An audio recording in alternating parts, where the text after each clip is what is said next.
मन को एकाग्र करने, स्थिर एवं शांति का अनुभव करने के लिए साधना करते करते आज 414 दिन हो गए। तारीख 23 दिसंबर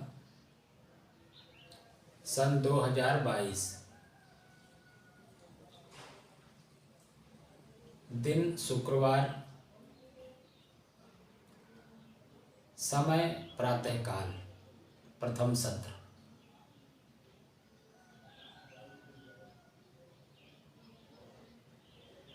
हम लोग अपने ही श्वास को दृष्टा और साक्षी भाव में क्यों देख रहे हैं, ये प्रश्न है। क्या इसके बारे में आपको जानकारी है चौधरी साहब? जी सर। क्या? हम जब देखते हैं तो हमारा मन शांत हो जाता है। हमको कोई भी चीज़ नहीं हमारे सोच में आती है। हम एकाग्र होकर के अपने सांस को देखते रहते हैं।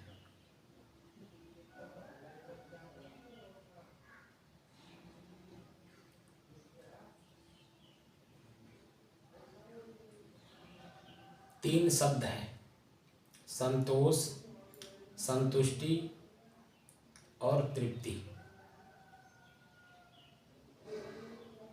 क्या इसके बारे में आप जानते हैं?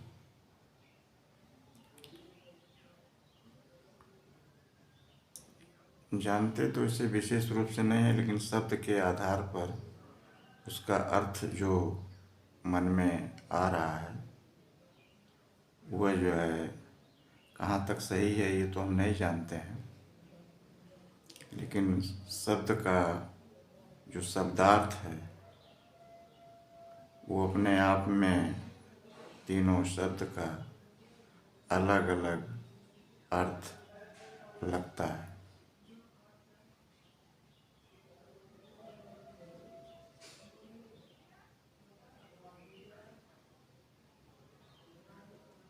बताइए,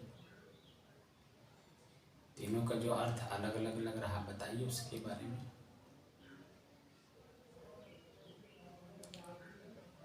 संतोष, संतोष ये जो है प्रारंभिक चीज़ है। जब हम किसी चीज़ की कामना नहीं करते हैं तो हम एक तरह से उसको मन के द्वारा, मन को हम ये समझाते हैं कि इस चीज़ के लिए हमें संतोष रखना चाहिए, तो मन उस पर जो है विचार करता है कि हाँ इसे छोड़ना चाहिए, छोड़ने लायक है, संतोष करने लायक है, क्योंकि यह हमारे पहुँच से बाहर है। और जब हमें संतुष्टि मिलती है तो हमको ये जो है अपने आप में जो बाहर की चीज़ें हमको अभाव के रूप में दिखाई देता था, यह अभाव हमको नहीं दिखाई देता है।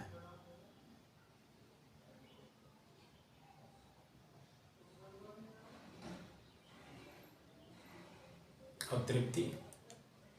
तृप्ति, जब हम किसी चीज़ में जो है तृप्त हो जाते हैं, जैसे उदाहरण के लिए हमको प्यास लगी है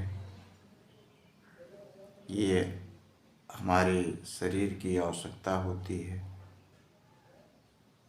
फिर जब हम पानी पी लेते हैं, जब हम पानी पीते हैं तो हमें पानी पीने का संतोष मिलता है। लेकिन जब हम पानी, हमको आवश्यकता नहीं होती है, हम इतना पानी जितना हमको रिक्वायरमेंट होता है उतना हम पानी पी लेते हैं, तो हम उससे संतुष्ट हो जाते हैं। तो इसी तरह से ये तो प्यास का था, इसी तरह से संतोष किसी भी चीज़ के लिए जो है, जब हम पानी की तरह हम उससे हमको पूरा जो है संतुष्टि मिल जाती है। संतुष्टि के बाद तृप्ति आता है, थोड़ा सा और आगे बढ़ कर के, कि हम जो है तृप्त हो गए। अब हमको जो है कोई चीज़ की जो है ज़रूरत नहीं है।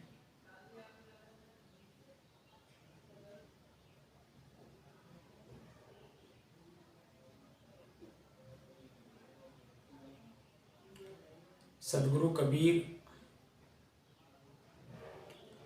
एक बात कहते हैं,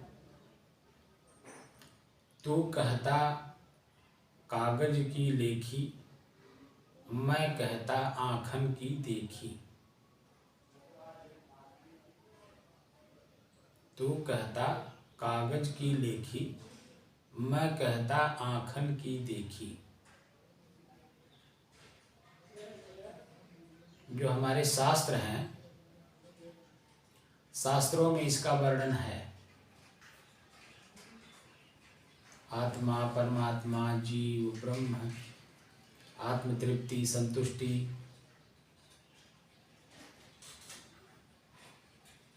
स्थिति, आत्म स्थिति, तदासीत, तमाम शब्द लिखे हुए हैं। ठीक है जी।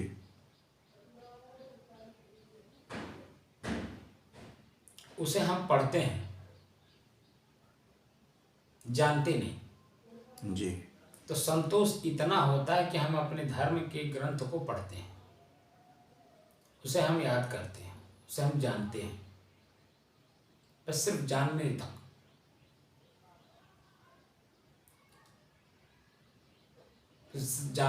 जानने के लिए तो आपने ग्रंथ को पढ़ लिया, किताब को पढ़ लिया, और वही रट लिया, उसी को दिमाग में बैठा लिया, फिट कर लिया,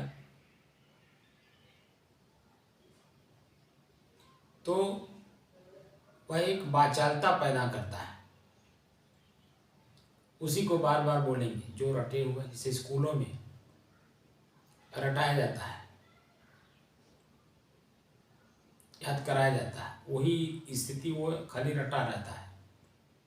ऐसे गुरुकुलों में भी पहले शास्त्रों के शब्द को रटाया जाता था। श्लोक, दोहा, चौपाई जो भी होता था, छंद, गद्य, तो लोग रटते थे, रट रट करके शास्त्रार्थ करते थे।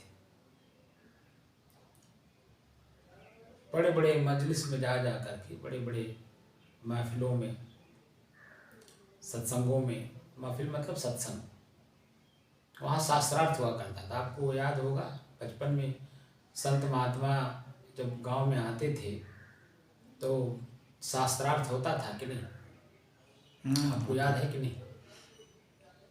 नहीं, शास्त्रार्थ नहीं होता था, बल्कि जब हम छोटे थे तो कोई साधु संत आते थे तो अपनी बात को बताते थे कि ये ऐसे लिखा हुआ है, ऐसे करना चाहिए, वैसे करना चाहिए। क्योंकि वहाँ जो है गांव के लोग उनसे तर्क नहीं कर पाते थे। नहीं, ब्राह्मण लोग आकर के करते थे तर्क, क्योंकि वही लोग ज़्यादा जानकार होते थे ना। जी जी। वेद शास्त्र के जानकार ब्राह्मण लोग हुआ करते थे। आम पब्लिक तो उसके बारे में जानती नहीं थी। संत तो आम पब्लिक के भक्त के बीच में जाते थे ना, शास्त्र वहाँ पे वो प्रवचन उपदेश करते थे। जी। प्रवचन नहीं करते थे, उपदेश करते थे। उप माने निकट होता है, देश माने बैठना होता है। अपने देश के निकट बैठने के लिए कि मैं कौन हूँ, उसके बारे में जानकारी दिया जाता था। दैनिक जीवन जीने की कला सिखाई जाती थी। शास्त्रार्थ करते थे ब्राह्मण लोग, क्योंकि वही लोग इसके बारे में विशेषज्ञ हुआ करते थे।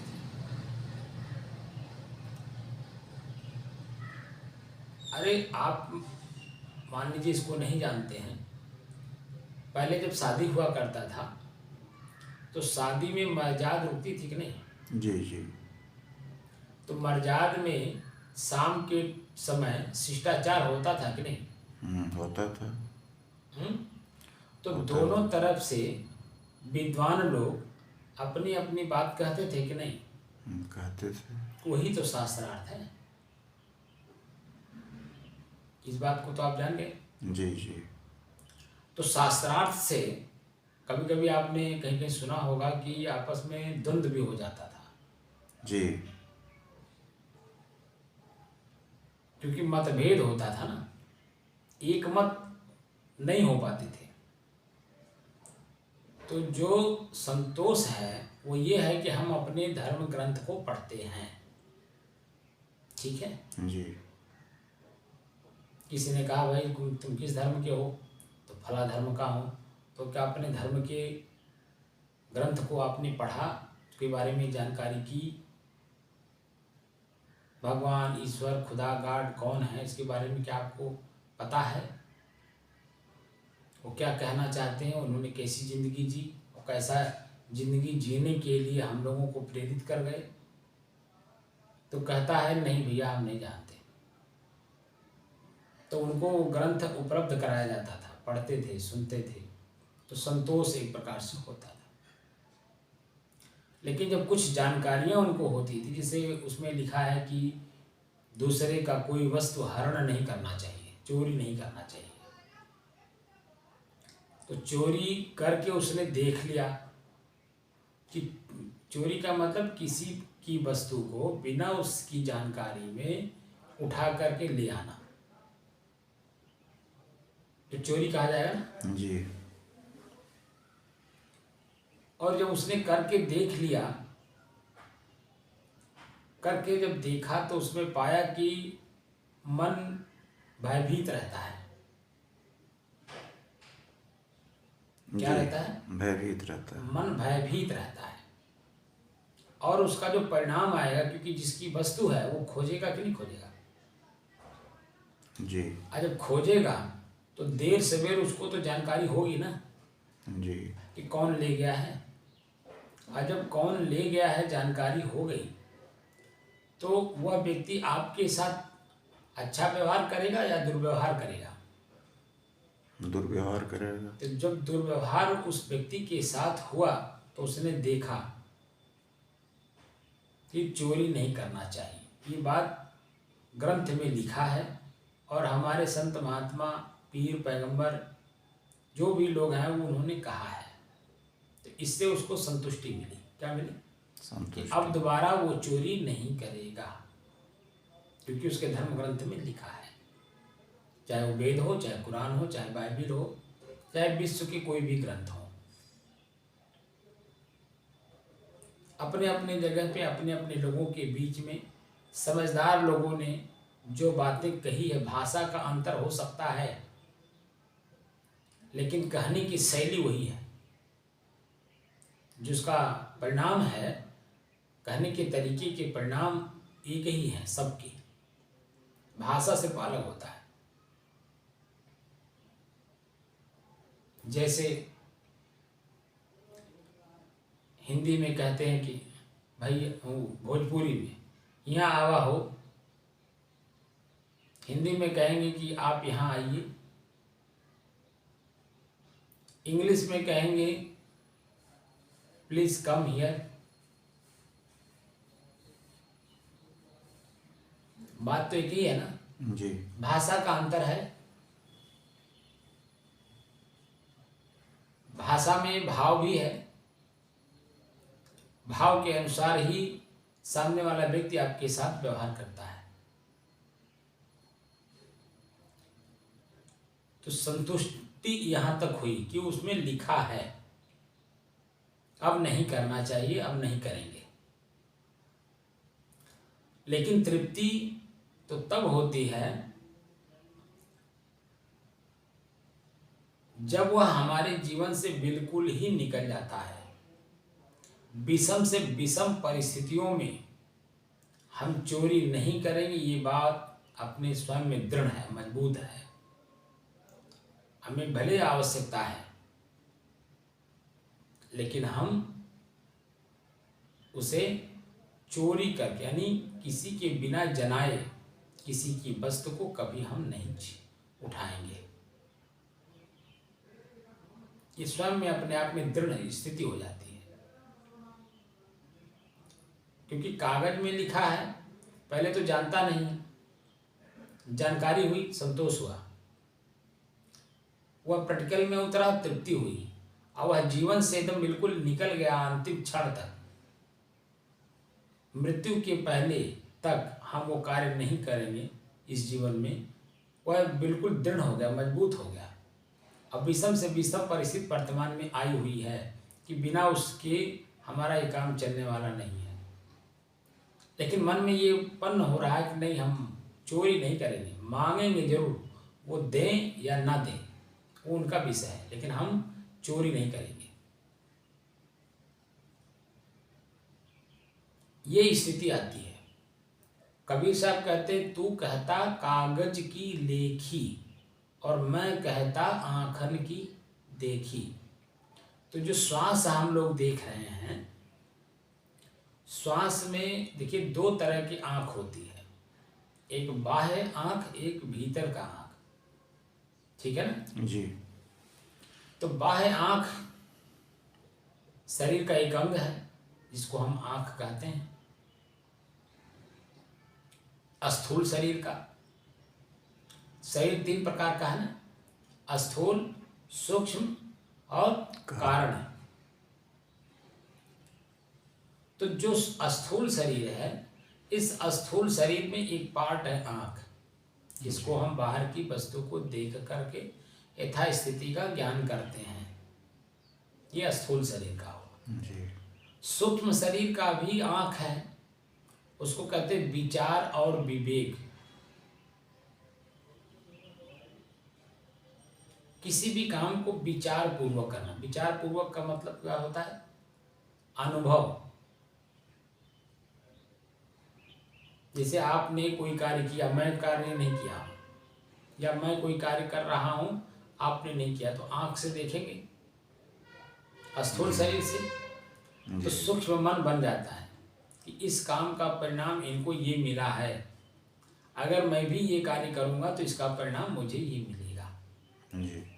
तो अच्छा कार्य, जैसे हम लोग ध्यान साधना कर रहे हैं, तो मेरा जीवन ही प्रोफेशनल हो गया ना ध्यान साधना के लिए जी। क्योंकि मैं साधु हो गया। साधु का मतलब साधनों का प्रयोग करने के लिए मैंने अपना जीवन समर्पित कर दिया। तो साधन का प्रयोग खेत में किया जाता है, जैसे हल, बैल, खुरपा, खुरपी, हंसुआ, कुदाल, फावड़ा, जो कुछ भी है, वो साधन का प्रयोग कौन करता है? किसान।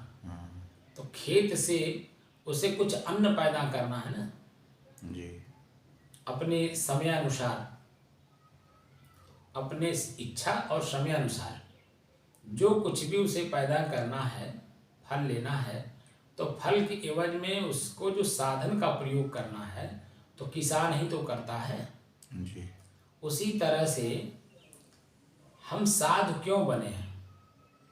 फल है कि हम स्वयं को जानना चाहते हैं कि मैं कौन हूँ जी, मैं कौन हूँ।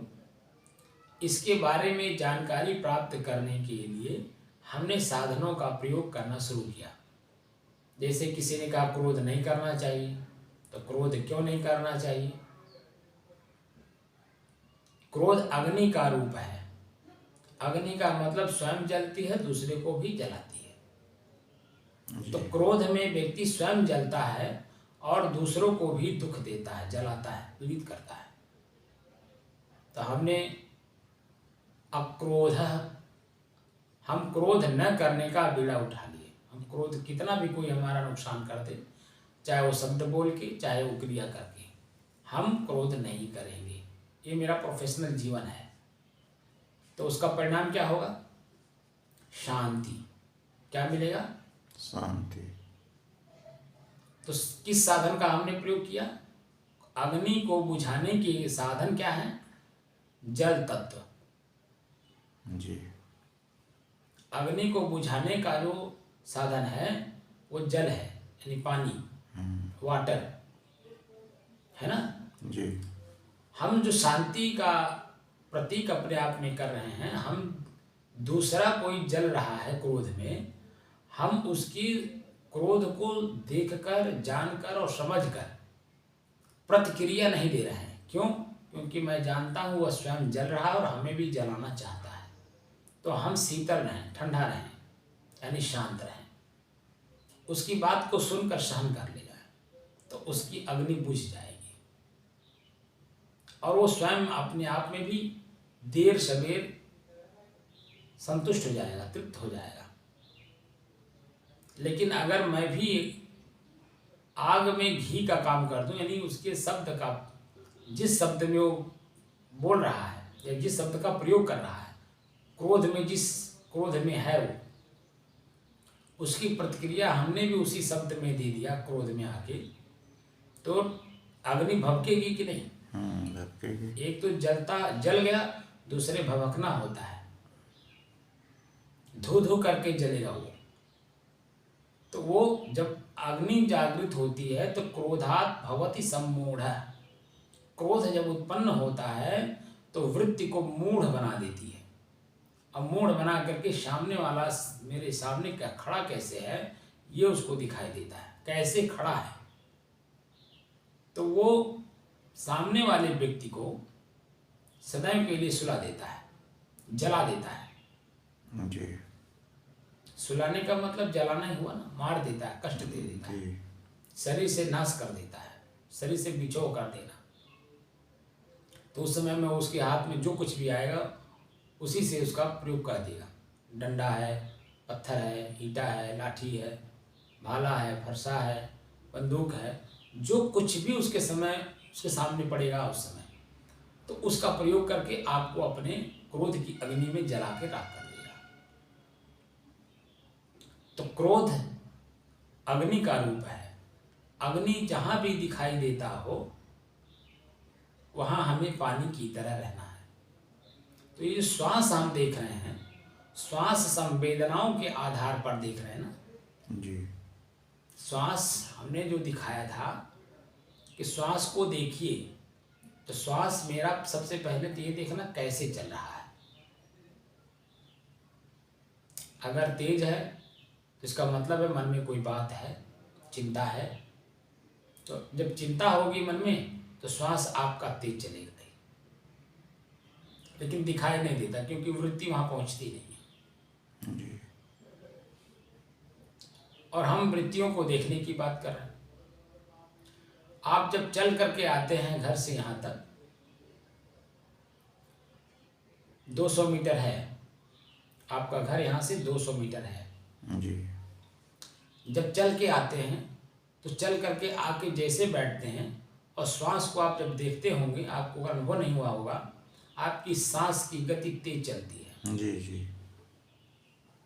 लेकिन जब जैसे जैसे आपकी चलने की क्रिया रुकती है वैसे वैसे आपका जो श्वास है धीरे धीरे सामान्य हो जाती है। जी। तो किस कारण से आपका श्वास तेज चल रहा है, उस कारण का निवारण करते हैं तो आपकी श्वास की गति सामान्य हो जाती है। जी। ये तो दिखाई दिया। देखने की बात यहाँ हो रही। तू कहता कागज की लेखी, मैं कहता आँखन की देखी। सामान्य गति हो जाती है कि नहीं? होती है। और वह सामान्य गति धीरे धीरे धीरे हमारे मन में कोई वासना नहीं रहने देता, किसी भी प्रकार की इच्छा कल्पना मन में नहीं रह जाती और धीरे धीरे धीरे धीरे मन बिल्कुल शांत हो जाता है। तो पहले हुई शास्त्र में लिखा है, संतोष हुआ, हमने उसे देखा, जाना, और जब देख लिया, जान लिया और समझ लिया तो संतुष्टि हुई। लेकिन जब हमने प्रयोग करके उसी में समाहित हो गए, वही हो गए, तो तृप्ति हो गई। जी। क्या हो गई? तृप्ति। तृप्ति हो गई। शास्त्र में तो बहुत बातें लिखा हुआ, भाषा के अनुसार, धर्म के अनुसार, लेकिन क्या उनके अनुयायी इस बात को समझते हैं? जो समझता है उनके पास बैठने वाले कम हैं जी। बाह्य वृत्ति में दौड़ने और दौड़ाने वाले बहुतेरे हैं, लाखों लोग, करोड़ों लोग उसी में दौड़ रहे हैं, कष्ट सहते हैं, पीड़ाएं सहते हैं, अपने बाह्य कमाए हुए धन को वहां खर्च करते हैं, और धनी होते हुए भी धीरे धीरे जब खर्च होगा तो निर्धन होंगे कि नहीं? जी। तो बाहर निर्धन होने लगते हैं और भीतर तो निर्धन है ही, क्योंकि ज्ञान नहीं है। ज्ञान माने जानकारी। जानकारी भी दो तरह से होती है, थ्योरी और प्रैक्टिकल। ज्ञान माने जानकारी, प्रज्ञा माने अनुभव। अनुभव के आधार पर जो चीज़ें हम जानते हैं उसमें कोई हमें दोबारा प्रयोग नहीं करा सकता, क्योंकि हमने उसे देख लिया है प्रयोग करके। तो प्रयोग करके जब देख लिया तो उसमें जो कुछ भी हमें मिला हानि के रूप में, लाभ के रूप में, अगर हानि हुई है और वो दोबारा कोई कर्म करना या करवाना हमसे चाहता है, हमने देखा है तो हम करेंगे नहीं। लेकिन लाभ हुआ है तो कोई करवाए या ना करवाए हम दोबारा करेंगे जी। क्योंकि उसमें लाभ दिखाई दिया।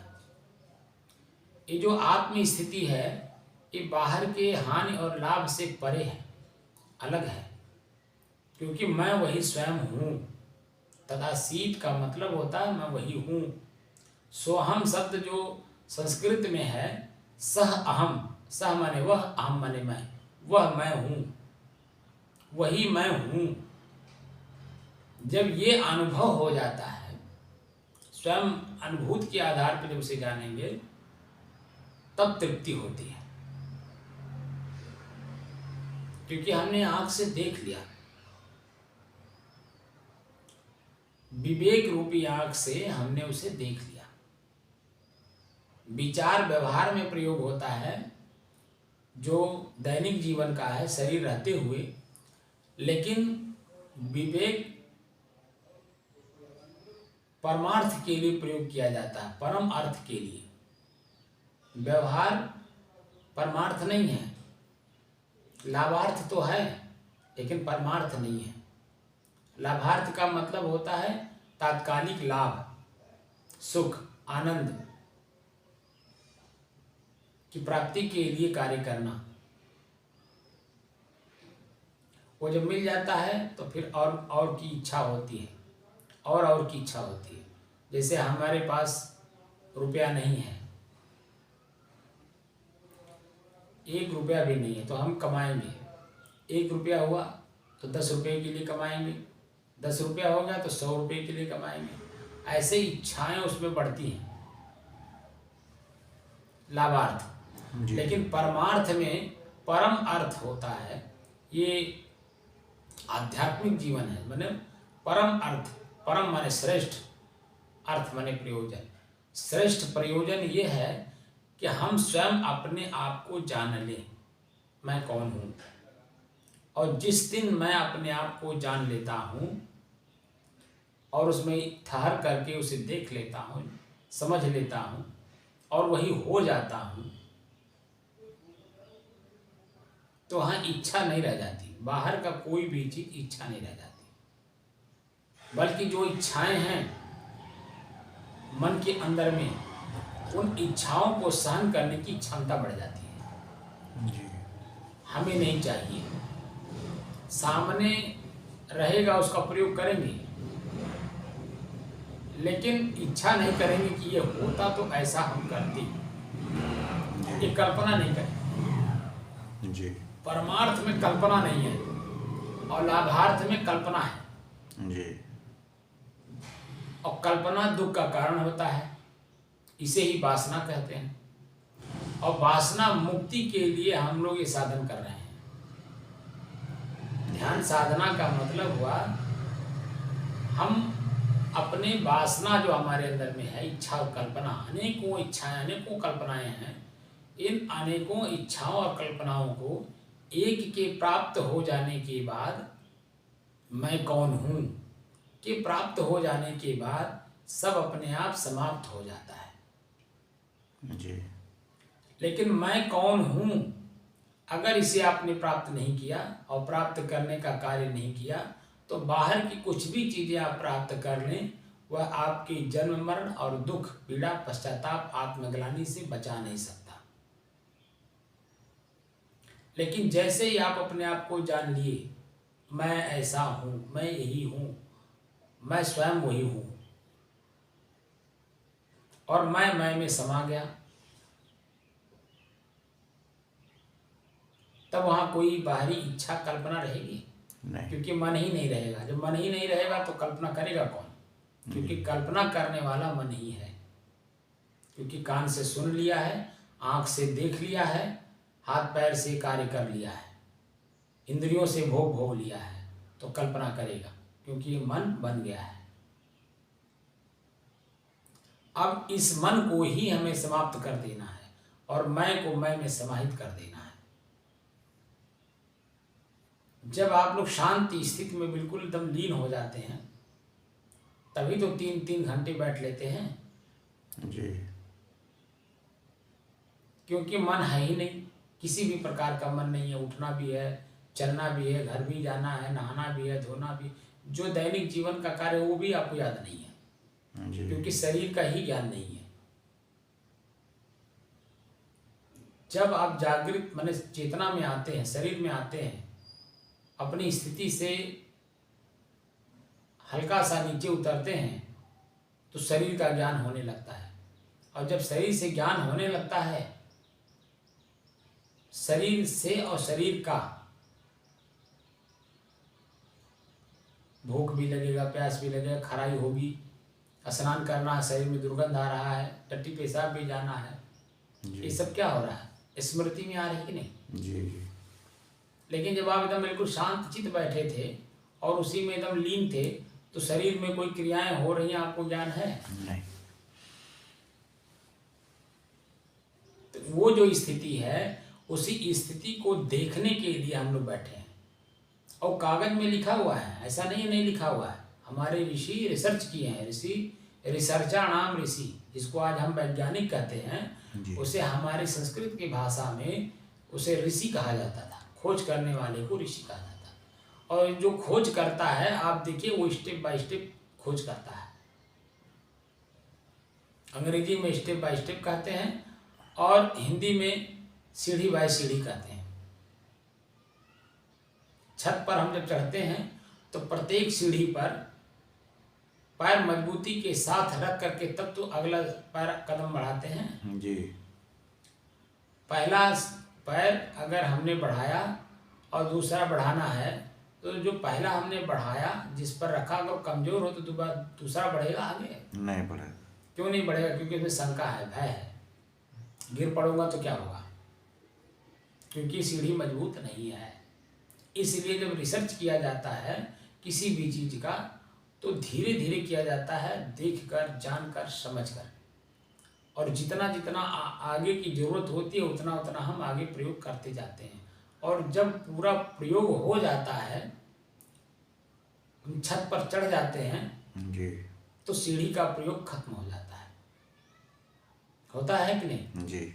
ऐसे ही हम लोग अपने छत पे चढ़ने का मतलब स्वयं को जानने का साधन का प्रयोग कर रहे थे। अपने ही श्वास को देखने का अभ्यास, दृष्टा साक्षी भाव, वेदना और संवेदना देखते देखते हम अपनी स्थिति में आ गए। मैं कौन हूँ एकदम स्पष्ट दिखाई देने लगा कि मैं जो हूँ बाहर का उसमें कोई भी चीज प्रवेश नहीं कर सकता है। शब्द, स्पर्श, रूप, रस, गंध, ये हमारे इंद्रियों का विषय है। रूप आँख का विषय है, शब्द कान का विषय है, स्पर्श हमारे चमड़ी का, हमारे इंद्री का है, गंध हमारे नाक का है, स्वाद हमारे जीभ का है। इन इंद्रियों के विषयों से हम अलग हैं कि नहीं? ये अनुभव हो गया। क्योंकि शरीर का ही ज्ञान नहीं है तो शरीर की इंद्रियों का ज्ञान कहाँ होगा? अब इससे मैं अलग हूँ। मन चित्त बुद्ध अहंकार, आँख ने देखा मन बन गया, अब उसे दो रूप में दिखाई देता है, एक अच्छे के रूप में, एक बुरे के रूप में। जी। अच्छा अगर दिखाई देगा तो कल्पना होगी मिलने की, पाने की, भोगने की, खाने की। लेकिन बुरा दिखाई दिया तो आंख से दृश्य बाहर का बुरा अगर दिखाई दिया, रूप दिखाई दे दिया, तो क्या उसे पाने की इच्छा होगी? नहीं, घृणा होगी। घृणा होगी, भागेगा, कष्ट होगा, पीड़ा होगी। जब इन सभी चीजों से मैं परे हूं, मन से भी, चित्त जो उसमें अनुसंधान करता है उससे भी, बुद्धि में जो निश्चय हो रहा है उससे भी, क्रिया हो रही है उससे भी, तो बाह्य सारी चीजों से हम लोग अलग हैं कि नहीं? जी। तो जब स्वयं हमने आप इस चीज को देख लिया, तो अब आपको कहीं कोई बहकावे किसी रूप में कि ज्योति देखो, बिंदु देखो, त्राटक करो, ये करो, वो करो, आप उसमें भटकेंगे नहीं। क्यों? क्योंकि आप एकदम स्पष्ट दिखाई दे दिया कि हम श्वास को जैसे देखना आरंभ करते हैं वैसे तुरंत मेरा मन शांत हो जाता है। हमें दृष्टा साक्षी भाव का अभ्यास करना ही नहीं पड़ता है। क्यों? क्योंकि शांति का अनुभव उसका हमने कर लिया। जैसे ही श्वास को हमने देखना शुरू किया, हम अलग महसूस होने लगे, तो हमारा शरीर, हमारा श्वास, हमारा मन, चित्त बुद्ध अहंकार सब कुछ मेरे से अलग है। और वह अलग का अनुभव हो जाने के बाद मन एकदम तृप्त हो जाता है, तृप्त हो जाता है। संतुष्टि नहीं होती, तृप्त हो जाता है, तभी तुरंत शांत हो जाता है जी। और शांति स्थिति में चला जाता है। मन में किसी प्रकार का भय हो, या मैं बैठा हूँ, मेरे साथ कोई छेड़खानी तो नहीं होगा, मेरे साथ तो कोई दुर्व्यवहार नहीं होगा, मेरा कोई सामान तो कोई चोरी नहीं कर लेगा, मन में कोई कल्पना नहीं है, इसीलिए मन संतुष्ट होकर के, तृप्त होकर के शांत हो जाता है। जी। और एकदम शांति स्थिति में जब तक मैं जगाता नहीं हूँ, चेतना में लाता नहीं हूँ, तब तक आप लोग एकदम मस्त होकर के बैठे रहते हैं। ये स्थिति है कि नहीं? जी। अब ये आँख से पूरी दिखाई दे दी। जी।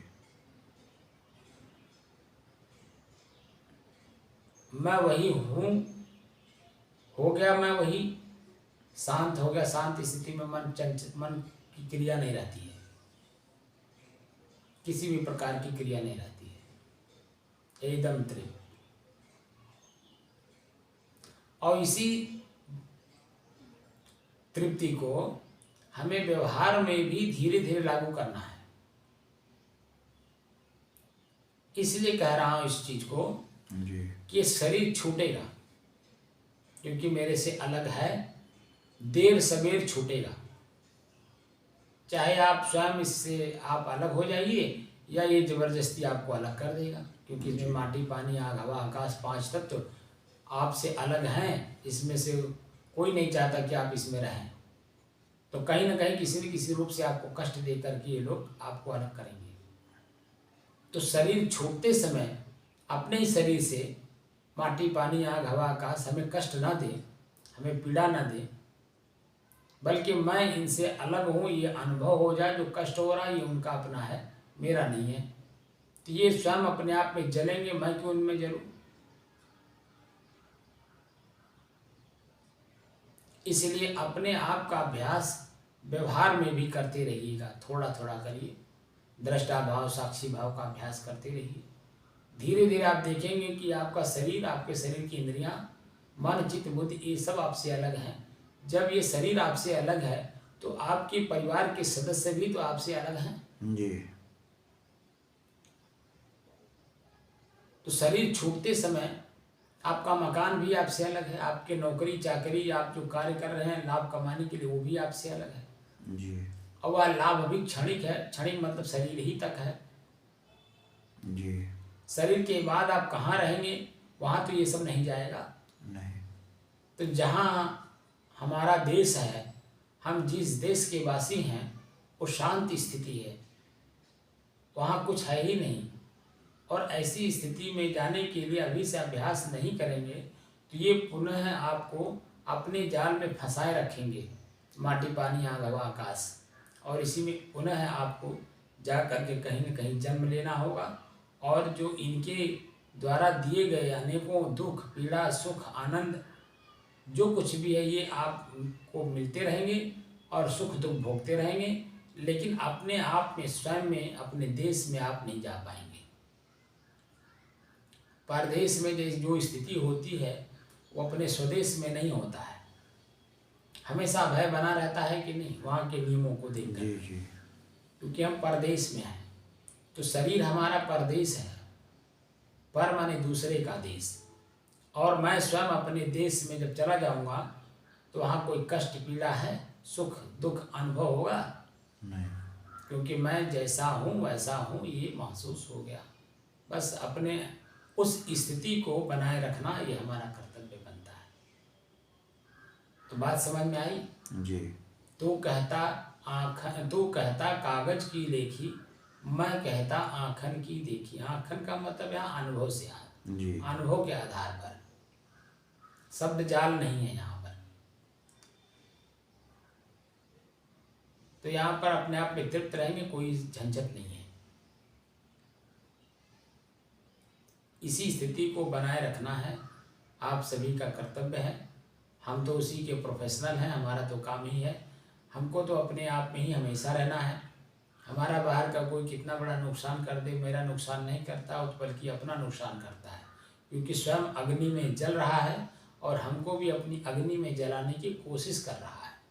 तो हमें मालूम है पानी की ज़रूरत है, पानी वहाँ हम डाल देते हैं, वो भी अपने आप में देर सवेर बुझ जाता है, उसकी अग्नि बुझ जाती है, इच्छाएं बुझ जाती हैं।